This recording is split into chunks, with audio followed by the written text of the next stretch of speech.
ஐயா ஒரு எதிர்க்கட்சியா புதுசா ஒரு தம்பி வாரார், அப்படியே தொண்டர்கள் புடைசூழ வாரார், அவருக்கு கொஞ்சம் ஆறுதலா இருப்போம், அனுசரணையா இருப்போம் அப்படின்னு நாங்க நின்னா, ஓஹோ கூட்டணிக்கு இழுக்கீங்களா சக்கீங்களா அப்படின்னு இப்படி பண்றீங்களே, எப்படியா உங்களுக்கு இப்படி பேச முடியுது அப்படின்னு நயினார் நாகேந்திர ஐயா கொந்தளிக்கார். இன்னைக்கு சட்டமன்றத்தில் கூட பேசினாங்க, கூட்டணி காமெடி நீங்க பேசுறீங்க அப்படின்னு சொல்லி சொன்னாங்க.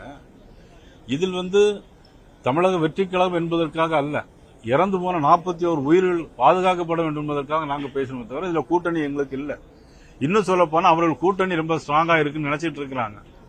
2011 இதே மாதிரி தான் வலுவான கூட்டணியா வச்சிருந்தாங்க. விடுதலை சிறுத்தைகள், திமுக, காங்கிரஸ் எல்லா கட்சிகளும் வச்சு சேர்த்து. ஆனா மக்கள் மனமாற்றம் ஏற்பட்டது, ஆட்சி மாற்றம் வந்தது 2011. அதே மாதிரி ஆட்சி மாற்றம் நிச்சயமாக வரும். இந்த சூழல்ல இந்த சிபிஐ என்கொயரியில இது முழுக்கமான விஷயம் வரும் நம்புறீங்களா? நிச்சயமா எதிர்பார்த்த மாதிரியான ஒரு முடிவு வரும். நிச்சயமா சிபிஐ விசாரணை முடிவுல ஒரு நல்ல தெளிவான ஒரு முடிவு கிடைக்கும்.